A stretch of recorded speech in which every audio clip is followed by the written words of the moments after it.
Alright, una-una, Happy New Year sa inyong lahat. Good morning. January 1st ngayon ng 2024. First video ito. And dito ako kumuha ng video dito sa overlooking na kinuhanan ko ng late December. Gusto kasi makita itong itsura ng Metro Manila. Yung video ko noon maaga pa yun, paumaga pa lang. Ito ngayon mga actually 9 o'clock na pasado. Kumuha ko ng video kanina. I don't know if isasama ko sa video yon. Hindi gaanong maganda yung kuha ko, and medyo pabalagbag yung kuha pala ng camera. Maaga pa yun.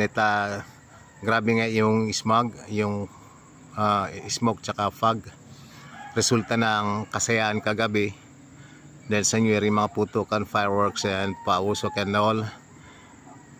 Mayroon nga yung konting music, not sure kung copyright ito, pero mag video na rin ako just the same. And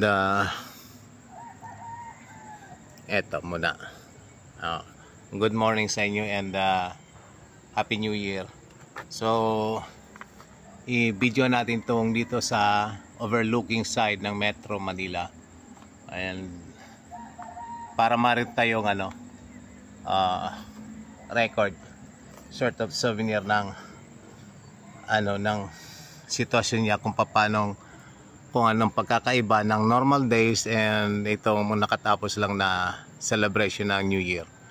So last night, yung December 34 to 31st, and it coincides with my birthday actually. Happy birthday to me, haha. Yung birthday ko kagabi, kahapon. And kami kasi yung tipong hindi we treat birthdays as ordinary days lang. So wala kami mga handa-handa, mga ganun eh. Kami ng misis ko, si Erna, nag-birthday siya ng December 19, pero wala rin kaming mga handa-handa. So hindi yung mga tipong sineselebrate namin. It's not the kind of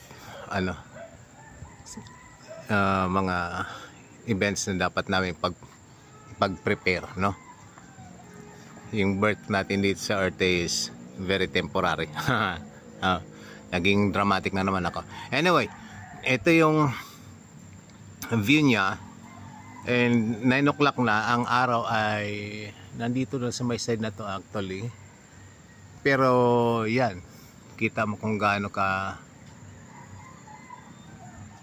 unclear because of the fog, you know? Oh my god, medyo ambon pa yata. I see. So medyo may ambon. That's really unfortunate. O mukhang hindi naman. Dito lang siguro, mga dew lang siguro dito sa sa dahon na nasa tapat ko. So anyway, pakita ko muna uli ang aking mukha. Ayan, ito po ang yung si Back to Bukid, no? Ito po yung nagbibideo ng Back to Bukid. And ulitin natin, I'm not sure kung tama ang aking kuha, and repeat. So ayan.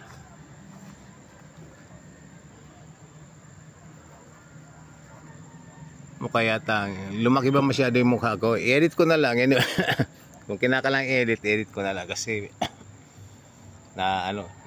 naka-focus pala yun. And ayan, okay, ulit tayo. Here we go. Ayan. So good morning. At itong video na to ng first video of 2024. Ayan, para makita lang natin itong ang sitwasyon dito sa overlooking ng Metro Manila. Ayun na. So ulitin natin to. I-focus natin, hoping we can see something clear here. And yeah,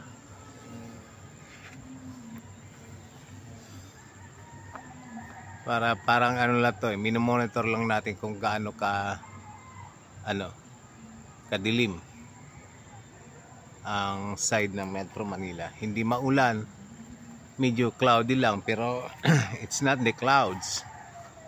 Hindi yung resulta ng cloud, kundi talagang resulta yun ng celebration kagabi. Kaya ganyan ang itsura.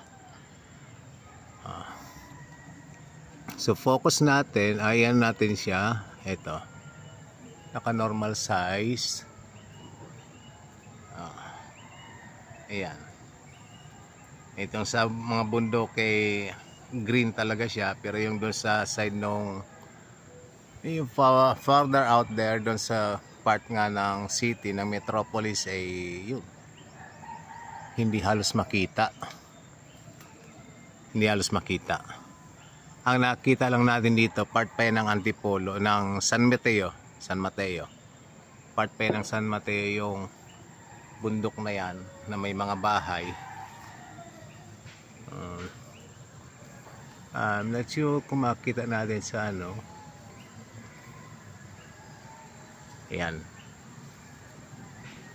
Sa area na yun may mga housing.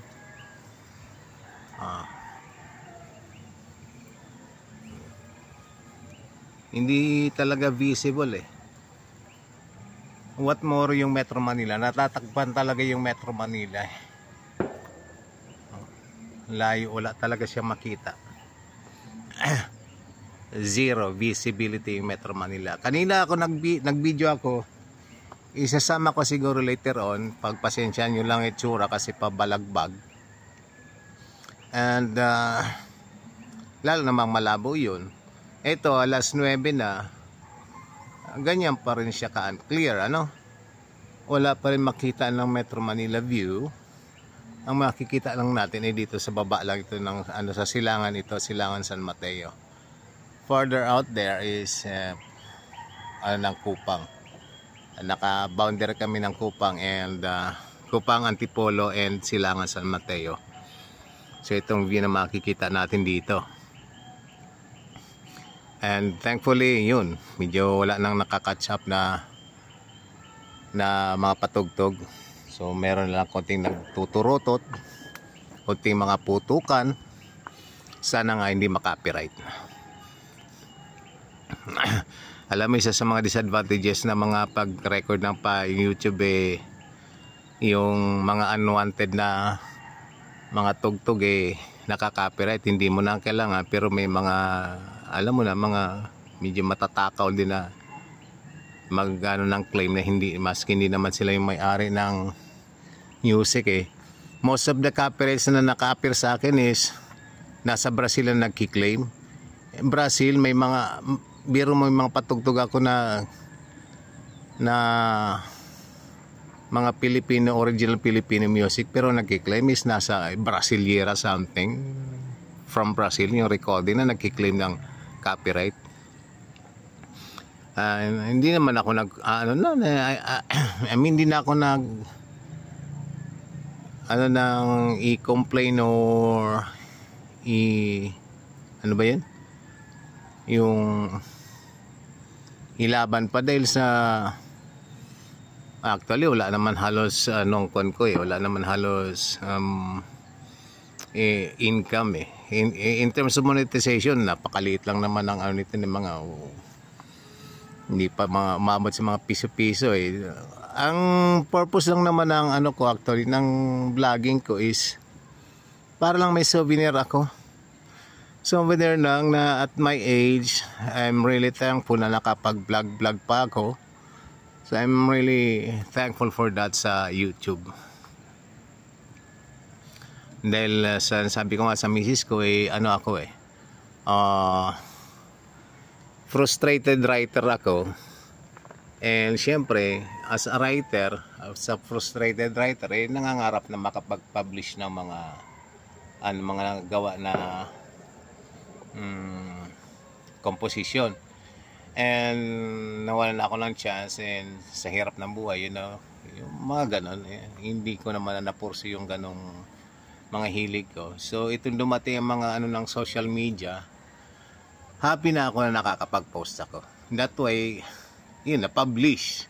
Literal na na-publish not in the form of writing, pero at least sa video, happy na ako na ipopost yung ganun. So to all the people out there na gusto nyo mag-publish, ito na ang chance natin na video na lang na ipapublish. Happy na ako dyan. Maging happy na kayo. Huwag nyo isipin yung monetization. It may come, it may not. Pero ang isang point lang doon, basta happy kayo sa ginagawa nyo, na napapublish ang gawa nyo, okay na yun. That's first and foremost na ko kung bakit nagbibideo ako and may popost ko na ipapublish, happy na ako doon. You know? Kung magkaroon ng kita, salamat. Kung hindi, okay lang. You know, after 20 years, makikita mo yung mga video mo, so ganito pala yung itsura ko. Ganun yun eh. And imagine kung hindi ka na makakapag-vlog, hindi ka na makakapagsalita, at least happy ka na meron ka man nakita na gawa mo. That's my point. So, yun. Kaya yung mga video ko, kahit konti lang ang nanonood o konti lang ang views, salamat sa mga viewers. Salamat kung may mga nagkaroon ng interest na panoorin kahit saglitang video ko. Pero at least sa akin nakapag-video ako, nakapag-record ako ng souvenirs and you know, may time stamp na kung kailan yan binidyo and na-post and in later time titingnan mo. Meron kang record ba? So, okay na sa akin yun. I'm planning actually na gawa ako ng mga videos na mga short stories ko no na way back in the 1990s. 1990s meron akong mga short stories na sinubmit ko no sa Liwayway Publishing, yung ng Manila Bulletin. And hindi naman ako magaling na typist. So ang main reason ng mga na-reject ko noon is dahil sa pangit ng mga ko nung hindi kaya-ayang tingnan. Kaya doon pa lang natambak na yun. I'm pretty sure of that. Pero yung mga jokes, may mga jokes naman ako na sinubit na na-publish. And actually may bayad yun pero hindi ko na nakuha yung yung bayad nun. So anyway, balak maggawa ng vlog na parang podcast format, I'm not sure. But gusto ko talagang may publish yung mga short stories ko na outdated yun ng mga stories sa ngayon. But siguro i-ano ko yun. Ipopost ko yun in the form of parang podcast style na ikukwento ko yun para naman meron pa rin akong souvenir and yun na rin lang ang ko na mai-publish yun. Okay, so hindi ko man na-post na hindi na-publish ng ng written format, at least sa video na i-publish siya. Okay, so yun. So may sumisikat na araw na doon sa may side na yon. And here we go again.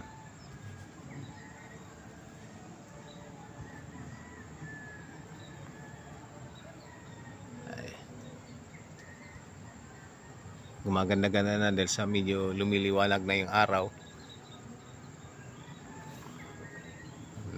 Sana mamaya klaro na tong mabawasan na itong fog, no?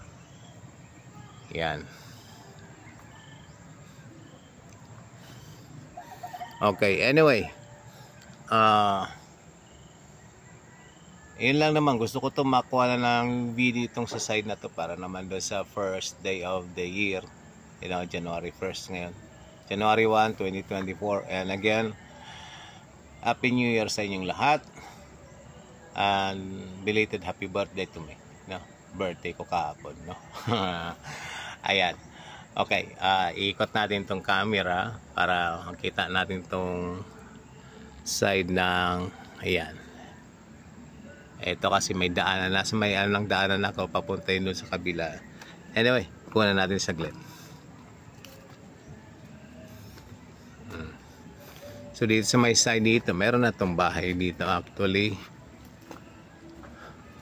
Ayan. Ayan. Okay. Tingnan natin sa may side dito. Ayun, oh.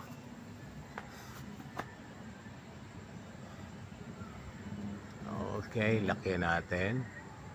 Yun. Oh, tumbok pala dito yung simbahan ng ano. Yung simbahan ng... Tama, simbahan yung ano ng Silangan. Tapat nun yung school. Ayun. Alright. And ayan. Balikan natin to. Itong daan pa uwi.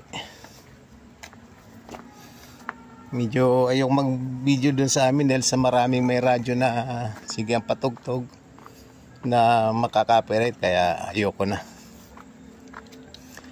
Dito lang ako pumupunta, medyo tahimik na site. So isama natin ito saglit ang video ng daan pa uwi.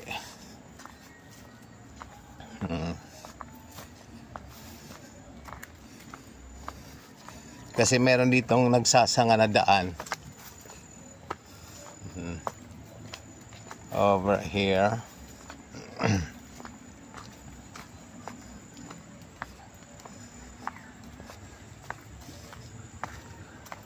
Ayan. Okay, so ayan, papunta sa amin ito. Tapos iikot natin. Alright. Ayun. Meron doon pababa. Andun naman ako galing. Yan. Sa few steps away, doon ako nag-video. Pero merong daan papunta naman doon sa baba. Okay, dito nagsasanga. Alright. So, yun lang. I guess, uwi na ako at papatayin ko na to soon, itong video na to, dahil may tugtugan na yun dyan sa unahan. I'm sure of that.